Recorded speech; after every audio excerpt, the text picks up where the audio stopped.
네, 안녕하십니까. SK 지오센트릭의 나경수입니다. 저희 마지막이라고 여러 번 얘기하고 또 마지막이라고 그래서 올라왔는데요.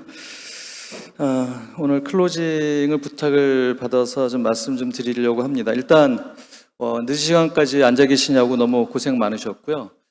올해가 4회째예요. 혹시 4회 연속으로 혹시 참석하신 분 있으시면 손 한번 들어주시겠습니까?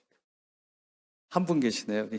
이신 정 사장님 한 분 계신데, 이제 이렇게, 그러면 이 변화가 얼만큼 컸는지 아마 체감을 못 하실 수 있을 것 같은데, 이 포럼을 처음 만들 때, 이제 저하고 이제 신양조 회장님하고 이종혁 담당하고 같이, 벌써 들어갔네? 이종혁 담당하고 같이 셋이 앉아서 이 포럼을 한번 해보긴 해봐야 되겠는데, 이게 어떻게 워킹할까에 대한 고민이 참 많았습니다. 근데 이게 무려 4년 동안 중간에 코로나 기간이 있었음에도 불구하고 온라인으로도 열리면서 우리 이제 사회를 맞이했는데, 저한테 감회가 새로운 거는 뭐냐면 맨 처음에 할 때는 굉장히 좀 멀리 있는 얘기, 형상화되지 않은 얘기들이 많았어요. 가야 한다, 해야 한다, 뭐 이런 얘기였는데, 오늘 여러분 들어보시면 알겠지만 굉장히 구체적인 이야기들이 지금 진행되고 있습니다. 그만큼 4년 동안 우리가 이 포럼을 통해서 굉장히 실질적인 도움을 받아가고 있지 않나 하는 기대를 가졌습니다. 그러다 보니 앉아있는 제 입장에서 보면 그래도 1, 2회 때는 제가 이해를 잘 했거든요. 근데 오늘 질문하시는 것들 보면 제가 이제 이해하기 어려운 그런 질문들도 나와서 야, 이거 내년부터는 앉았으면 더 힘들겠구나 이런 느낌도 많이 가졌습니다. 그래서 이런 실질적인 논의의 장으로 발전하고 있다는 것이 굉장히 저 개인적으로 굉장히 자랑스러웠고, 우리 신양재 회장님하고도 그 얘기를 오늘 여러 번 했었습니다. 굉장히 잘 발달하고 있구나, 발전하고 있구나 이런 생각을 가졌습니다. 오늘 충분한 논의가 안 된 부분이 뭐가 있었냐? 오늘 포럼 전에 저희가 3번 정도의 서브 포럼이 있었습니다. 그래서 오늘 혹시 참여하시면서 이야기하고 싶었는데 이런 주제를 다루고 싶었는데 하신 부분이 있으면 서브 포럼이라는 것을 잘 활용하셨으면 해요. 올해 서브 포럼이 하나는 정책에 관한 포럼이 하나 있었고요. 하나는 패키징 학술 관련된 포럼이 하나 있었습니다. 그리고 지오센트릭이 주관하는 페트에 대한 재활용에 관련된 이야기가 있었습니다. 그래서 오늘 뭐 이런 건 한번 해보고 싶다. 아까 뭐 스트레치 필름 같은 것도 될 수도 있고, 뭐 이 정책에 따른 CO2의 절감 효과라 같은 거, 여러분들이 관심 있는 사항이 있으면 그건 우리 위원회에다가 말씀을 해주시면 저희가 또 충분한 규모가 되면 이 서브 포럼을 많이 진행을 할 테니까 회장님 그렇게 제가 약속해도 되겠죠? 그렇게 더 많은 서브 포럼이 열린다고 하면 내년에 이 자리는 더욱더 풍성한 자리가 되지 않을까 그렇게 기대합니다.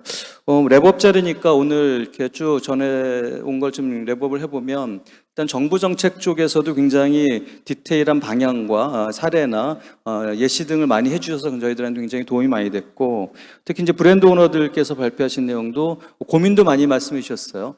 저희 세션에서도 매직이나 이마트나 많이 말씀해 주신 같은 브랜드 오너들께서도 이게 여러의 노력이 진행돼야 된다라는 구체적인 얘기들이 초반에는 그런 얘기들보다는 어렵다는 얘기를 많이 하셨습니다. 올해는 그렇지만 해가고 있는데 이런 걸 이렇게 풀었으면 좋겠다는 얘기를 많이 해주신 부분도 굉장히 인상 깊었습니다. 다음에 저희 지오센트릭이 발표한 부분은 주로 이제 외국인들이 등장을 했죠. 이게 4년 만에 처음입니다. 이제 외국 분들이 등장을 해서 많은 설명을 해주셨는데, 기억하실지 모르겠는데 작년인가 재작년에 열분해에 대해서 얘기하면서 야, 그건 굉장히 어려운 거야. 이게 대규모로 간다는 건 거의 불가능해. 이런 얘기들이 오고 갔었지만 올해는 여러분들이 보신 것처럼 충분히 우리 옆에 다가와 있는 기술이 되어 있습니다. 그래서 이게 저희가 25년 가동 목표입니다. 뭐 25년이면 굉장히 먼 것 같지만 지난 4년간을 생각해보면 그렇게 멀지도 않습니다. 그래서 25년 가동이고 오늘 많이 말씀하시면서 기계적 재활용으로는 물성의 한계, 여러 가지 한계가 있다라는 말씀하셨는데 아마 화학적 재활용들이 나오면 그런 부분은 많이 해소가 될 거예요. 근데 25년부터 하면 안 됩니다. 지금부터 여러분들이 그 관심을 가지고 적용되는 아이템, 어디다 쓸 건지, 어떤 물성이 필요한 건지 그런 게 나와야지만 25년에 나와서 적용이 될 겁니다. 그래서 오늘 많이들 들으셨으니까 또 남은 기간 동안에 또 서로들 논의하면서 제품을 적용하실 수 있는 그런 시간을 많이 가졌으면 하는 생각이 듭니다. 25년이 나오면 저희가 이제 지금은 현재는 저희가 글로벌 브랜드 오너들과 많이 얘기를 하고 있어요. 그래서 글로벌 브랜드 오너들과 많이 얘기하고 있고 또 글로벌리도 저희가 많이 확장을 할 계획인데 저희가 글로벌로 확장할 때 여기 있는 다양한 브랜드 오너들과 같이 글로벌로 진출하는 그런 기회가 됐으면 하는 바람입니다. 지금 저희가 가는 순환경제라는 부분을 다시 4년 전으로 돌아가오면 그 기회가 올까? 뭐 이런 생각을 하셨던 건 맞는데 오늘은 전부 다 거의 다 온다라고 생각하시는 것 같아요. 그러면 즉 저는 어떻게 생각하냐면 정해진 미래라고 생각합니다. 이게 올지 안 올지 아니면 다시 백도어를 칠지 뭐 그런 고민들이 있으실 수 있었는지 모르겠지만 저는 정해진 미래라고 봅니다. 그렇지만 속도는 달라질 수 있습니다. 조금 더 빨리 갈 수도 있고 조금 늦게 갈 수도 있지만 준비하는 자와 준비하지 않는 자는 굉장히 차이가 많이 날 거라고 생각합니다. 정해진 미래라면 다 같이 준비해서 그 미래를 잘 맞이했으면 하는 생각입니다. 근데 거기에 좀 허들들이 있는 것 같아요. 여러분들이 말씀한 허들 한 3가지를 말씀하신 것 같습니다. 일단 변화 관리가 필요하다. 이게 아까 이마트에서 말씀을 하셨고 또 공통적으로 말씀하시는 게 이 기술이 쉽지 않아 라는 말씀을 하셨어요. 그리고 3번째로는 이거 경제성이라는 게 비싸, 원가 안 나와 뭐 이런 3가지에 대한 우리가 극복해야 될 과제가 있는 것 같습니다. 먼저 변화 관리에 대해서 말씀을 드리면 우선 뭐 아까 유신 선생님께서 말씀하셨지만 오너가 잘해야 된다 이렇게 하시면 그건 물론 중요합니다. 그렇지만 여기에 계신 분들은 저희는 적어도 이 분야에 대한 리더라고 생각합니다.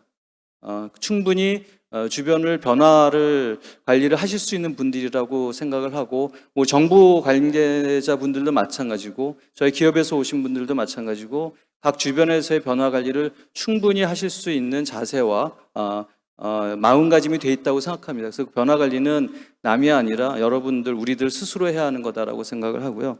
2번째는 기술입니다. 기술. 저 SK그룹에는 따로 또같이라는 내부 용어가 있습니다. 그러니까 따로 하지만 어떤 건 똑같이 하자는 겁니다. 이 기술은 절대 혼자 하기 어렵습니다. 그래서 기술은 아까 이마트 사례도 보다시피 한 3자가 모여서 4자가 모여서 굉장히 서로 트라이 앤 에러를 해가면서 이 순환경제를 순환이라는 게 선형이 아니잖아요. 그래서 이 밸류체인에 있는 사람들이 다 따로 또같이의 자세로 해간다고 하면 충분히 극복 가능할 것이고 레진 메이커지만 과거엔 레진을 그냥 팔고 말았지만 레진부터 고민하겠습니다. 그래서 여러분들이 고민 있으시면 저희가 레진단에서 물성을 맞출 수 있는 부분까지 저희 같이 고민해야 할 테니까 따로 또같이라는 저희 SK 용어지만 그런 부분들을 우리가 마음가짐에 가지고 같이 해결했으면 테크라는 부분도 충분히 극복 가능하지 않을까 생각을 하고요. 마지막으로 아마 제일 원가는 어떻게 할 거냐, 비싼 건 어떻게 할 거냐에 대한 고민들이 많으실 거라고 생각이 드는데요. 원가의 대척점이 있는 게 프리미엄인 것 같아요. 그래서 아까 SK케미칼에서도 말씀하시고 하면 프리미엄이라는 단어. 왜 그러면 프리미엄이라는 게 생길까? 에 대한 고민을 해보면 정부의 규제에 의해서도 프리미엄이 생길 수도 있고 소비자가 그런 제품을 충분히 willing to pay 해서도 프리미엄이 생길 수 있어요. 그래서 이 프리미엄을 어떻게 만들어내는가가 또 우리 기업이나 정부나 여기 계신 분들이 생각을 많이 해줘야 되는 부분 아닐까 생각이 듭니다. 왜 그러면 글로벌 유럽은 왜 프리미엄을 내고 우리는 아직까지 이게 원가라고 얘기를 할까에 대한 부분도 많이 고민을 해보면 거기서 답을 찾을 수 있지 않을까 생각합니다. 물론 그럼에도 불구하고 저희들은 이 일 더 싸게 만들기 위한 노력을 하겠습니다. 그래서 어떻게든 캐펙스를 줄이고 오펙스를 줄이고 어떻게든 생산 단가를 낮추기 위한 노력, 거기에 뭐 CO2의 효과도 넣을 수도 있고 그런 다양한 활동을 통해서 저희는 싸게 만들려고 무지무지 노력을 하겠습니다만 그럼에도 불구하고 충분한 프리미엄이 달성이 되도록 모두가 또 노력해야 되는 것이 아닌가. 그게 우리가 계속 고민하고 있는 원가라는 부분을 해소할 수 있는 게 아닌가 이렇게 생각을 합니다. 3가지 문제를 잘 해소했으면 하고요. 정말 마지막으로 내년에는 오늘 우리 포럼보다 더 알찬 내용으로 다시 찾아뵙기를 기대하고 그 내년이 오기 전에 다양한 서브 포럼을 통해서 더 실무적으로 심도 있는 논의가 진행됐으면 합니다. 끝까지 감사드립니다. 수고하셨습니다.